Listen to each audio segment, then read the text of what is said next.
হয় গুলের ভিতরে আমি খাওয়া দেবো, অথবা না হলে তরকারির ভিতরে খাওয়া দেবো, অথবা যে কোনো জিনিসের ভিতরে আমি যদি খালি একবার খাওয়াতে পারি ওনার শরীরের ভিতরে যেতে পারে। তো চ্যালেঞ্জ ওই মেয়ের সাথে আমি কোনোদিন কথা বলবো না, দৌড়ের রূপ থাকবে, আমার খুঁজবো, আমি খুঁজতে যাবো।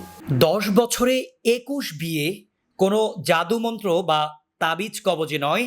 মেয়েরা তাকে দেখলেই পছন্দ করে ফেলে, বিয়ে করতে চায়। তিনিও না করতে পারেন না, যার ফলে একে একে 21টি বিয়ে করেছেন মরুমিয়া নামের এক ব্যক্তি।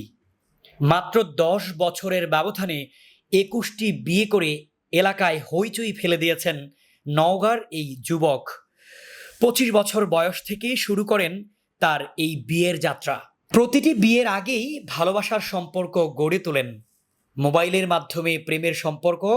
এরপর বিয়ে করে ঘরে তোলেন স্ত্রীদের। তার বিয়ের এই লম্বা সিরিয়ালে বাদ যায়নি অন্য ধর্মের মেয়েরাও। সব স্ত্রীর নাম মনে না থাকায় কাগজে লিখে রাখতে হয়। 10 বছর আগে মরুমিয়া প্রথম বিয়ে করেন বাবা মায়ের পছন্দে। তার প্রথম স্ত্রী শহীদা বিবি এখনও রয়েছেন তার সংসারে। দ্বিতীয় স্ত্রীর নাম নার্গিস। এরপর ঘরে আসে এক এক করে আলেয়া, তারা, সেলিনা, নসিমুন, জ্যোৎস্না, রাবেয়া, খালেদা ও সর্বশেষ পারুল। 21তম স্ত্রী পারুল খ্রিস্টান ধর্মের হলেও 4 বছর আগে ইসলাম ধর্ম গ্রহণ করে সংসার করছেন তার সঙ্গে। তবে ডজনের উপরে বিয়ে করলেও বর্তমানে মরুর সঙ্গে সংসার করছেন 3 স্ত্রী এবং 3 ছেলে মেয়ে। স্থানীয়রা বলছেন মরুমিয়া 2-3 মাস পর পর একটি করে বিয়ে করেন, এটা তার নেশা, পেশা হয়ে গেছে।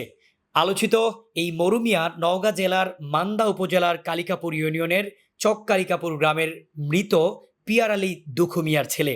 কেন এত বিয়ে পাগল তিনি, এমন প্রশ্নের জবাবে জানিয়েছেন বাবার প্রতি অভিমান আর ভাইয়ের প্রতি অবহেলা তাকে এই পথে নিয়ে গেছে। তবে নওগাঁ জেলার আহলে হাদিস বাংলাদেশের সহসভাপতি মোহাম্মদ আফজাল হোসেন জানান, ইসলাম ধর্মে একাধিক বিয়ের কথা বলা হলেও তার জন্য কিছু নির্দিষ্ট নিয়ম রয়েছে। বর্তমানে মরুমিয়া অভাব অনটনের মধ্যে মানবেতর জীবনযাপন করছেন। জীবিকা নির্বাহের জন্য সর্বশেষ স্ত্রীকে নিয়ে মান্দা ও রাজশাহীর বিভিন্ন হাট বাজারে ভিক্ষা করতে দেখা যায় তাকে। তবে 35 বছর বয়সী মরুমিয়ার ইচ্ছে, যত দিন বেঁচে থাকবেন আর কোনো বিয়ে করবেন না তিনি। Desk report, Falguni television, Dhaka.